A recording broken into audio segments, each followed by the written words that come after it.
जय श्री राधे राधे। आइए, शादी में हर चीज़ में कलसा बोलते समय एक बहुत सुंदर सा प्यारा सा गाना है। गाना अच्छा लगे तो लाइक कीजिए, सब्सक्राइब कीजिए। जय श्री राधे राधे। अरे कहाँ से कलसा आया, कहाँ पे रखा जी। अरे के करी दुलारी बेटी काला सा का गोठ जी। के करी दुलारी बेटी काला सा का गोठ जी। कहाँ से आया कलसा, कहाँ पे रखा जी। कवन के करी दुलारी बेटी काला सा का गोठ जी। के करी दुलारी बेटी काला सा का गोठ जी। कोहरा घर से आया कलसा भैया अंगन रखा जी। कोहरा घर से आया कलसा भैया आंगन रखा जी। अरे बाबा के दुलारी बेटी काला सा का गोठ जी। बाबा के दुलारी बेटी काला सा का गोठ जी। बाबा के दुलारी बेटी काला सा का गोठ जी।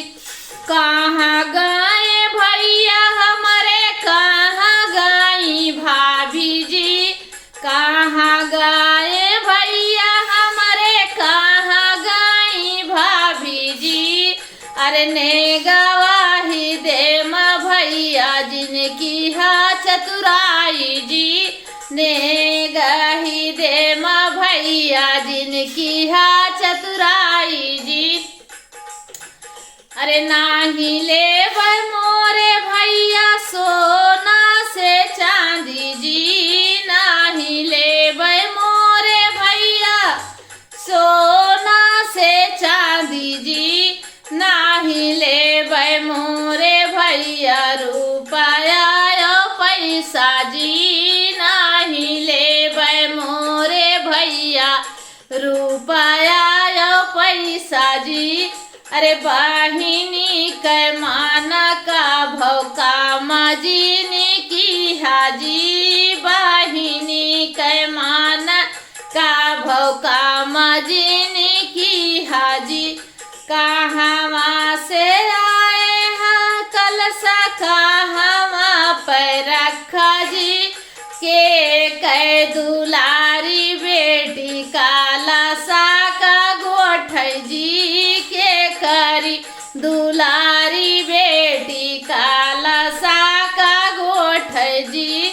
भैया घर से कोहरा घर से आया कलसा भैया घरे रखा जी। बाबा के दुलारी बेटी काला सा का गोठ जी। बाबा के दुलारी